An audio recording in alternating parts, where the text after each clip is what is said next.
which is really great to see for us. My first slide is thank you slide. That's not the last slide. We just wanted to thank all of you for kindly coming and joining the summit. So the purpose of the summit is today, sitting in this forum, we would like to say that we are open for business, and we're really committed to win business from all of you. And to do that, we have already thrown Lutfi Siddiqui at you, not literally, but verbally. We'll also throw a Nobel Prize winner at you. We'll do anything to make sure that we win business from you. But first, I would like to take you to future. Let's think about a movie, Back to the Future. Let's go into that set and imagine that we are in 2035. In 2035, how would Bangladesh look like? You'll all be here again. My successor is going to be here presenting. That will be the 10th investment conference for us. And in that conference, we will not be talking about a rising economy, but we'll be talking about a regional manufacturing powerhouse. A country that's connecting east to the west, a bridge that connects Himalayas to Bay of Bengal, a manufacturing hub that is infested by global investors and local investors who are now exporting to the rest of the world. That vision, that imagination is what's driving us today. But it all started actually about 8 months ago. So from the future, let's go back in time to August 5th, 2024.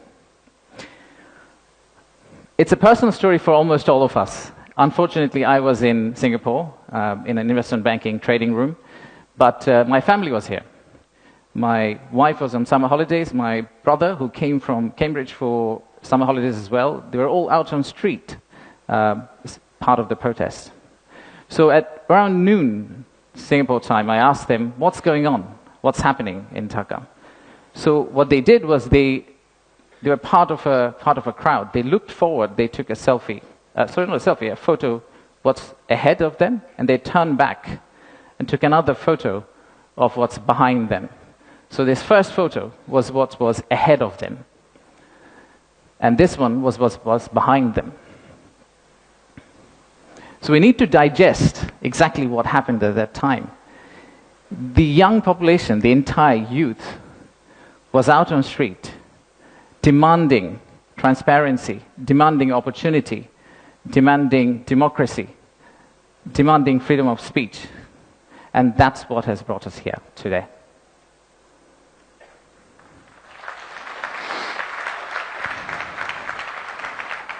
So today, the expectations are very high. The young population of our country, they're global. Unlike us, they're used to tweeting, they're used to looking at TikTok and looking at Singapore and Bangkok, so they don't want Dhaka to be Dhaka 2.0. They actually want Dhaka to become Singapore and Bangkok in 5-10 years' time. So how do we get there? That's the expectation we have. How do we get to Singapore and Bangkok within 5-10 years? How do we unlock the energy that we got during the August Revolution? How do we harness that energy and convert it into employment generation and industrialization? The story for Bangladesh was always there. A lot of you already know about it. We have 180 million domestic market. We have a young population. Almost half of it is less than 25 years old. The middle and affluent class is about 35 million people, which is as big as the Malaysian total population. We have many, many other factors that has led to where we are today. And actually, I must say that there are companies who have been here for more than 100 years and have made exceptional returns compared to the global markets. So if you look at some of these companies who have actually operated in Bangladesh for a long, long time, the returns they have got in Bangladesh is actually significantly higher than the global average. And today, we also have a fantastic news that one of our own startups called ShopUp, the news came out about an hour ago in Bloomberg that the Saudi sovereign PIF, their investment arm called Sanabil Investments, They have actually co-led a round of 110 million US dollars, along with Peter Thiel's Valor Ventures, to invest in one of our own startup to go global. So let's give a big round of applause to ShopUp.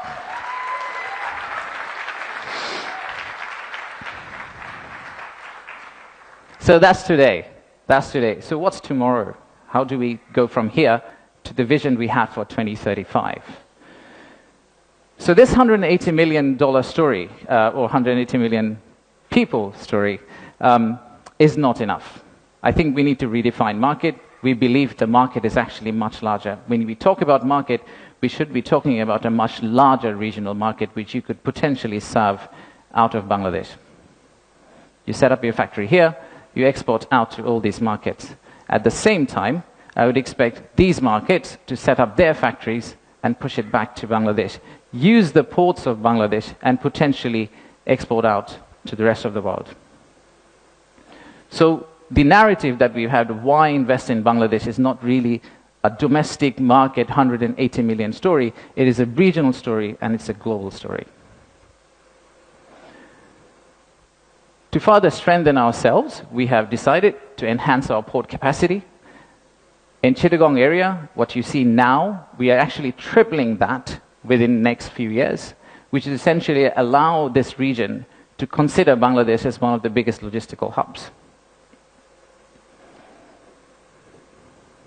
However, that's not all. We need to do a lot more. So at the beginning of interim government's period, we actually decided to talk to more than 200 CEOs and entrepreneurs who actually are doing business in Bangladesh today.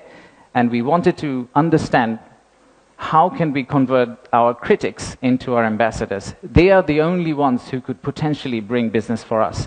They are the only ones who, if they travel abroad and say Bangladesh is a great place for business, that's when we are likely to get more investment.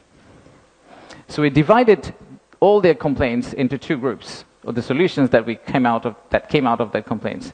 The list of challenges are very long. It's from the Earth to the Moon and back. But we whittled it down to a few action items, some of which are short-term wins, so some of that you see here, some of which are actually long-term policy reforms that we would like to also undertake and set the direction of travel for the country in the right course so that the incoming government, the next government, the political parties who come and start driving this economy, they can follow the same script for us. I'll give you a few examples. Let's start with, we talked about a true one-stop service. There are two elements of one-stop service. The first one is the human element, and then there is the digital element.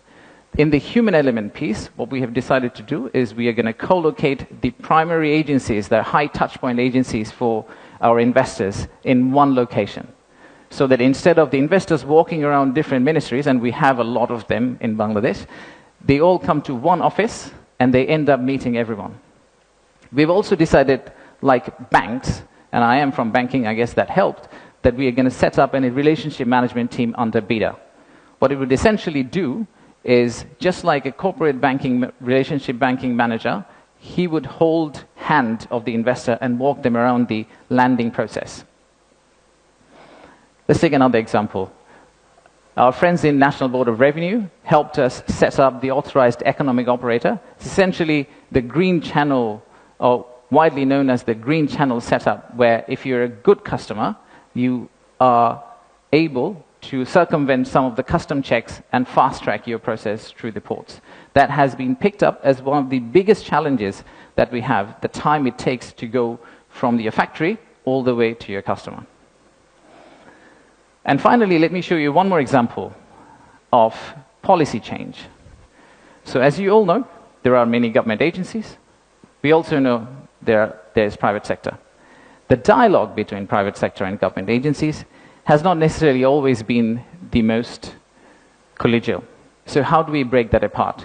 The first thing we need to do is to club the government agency into one. We need to show one face. We need to be one outfit for our customers, our investors. And then create a bridge between our private sector and the government of Bangladesh. So what we are planning to do is to set up a private sector advisory council that will actually counsel the head of state directly on a regular basis, essentially voicing the changes that they would want to drive the economy forward.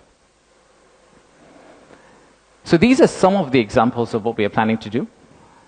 And if we are able to do that, we do believe that we will get to the end, the vision we have for 2035. Now, of course, there are many, many other factual reasons, statistics, tables, Excel files that I can share with you to tell you why you should invest in Bangladesh. In fact, the next slide will have a QR code which you can scan and download, which will have essentially this presentation. So you didn't have to take the photos of the presentation, by the way. You will have this presentation, and you will also have an appendix of facts and figures and why we think competitively we're actually in a very better place than our competitors. So please watch out for the QR code. But before I go there, I would really like to finish off with this. There are economic reasons to invest in Bangladesh, but I really don't want you to invest in Bangladesh for the economic reasons.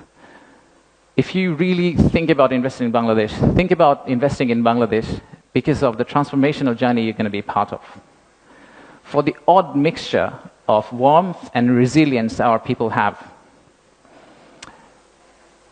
and our century-old culture paired with the shared values that we have with you.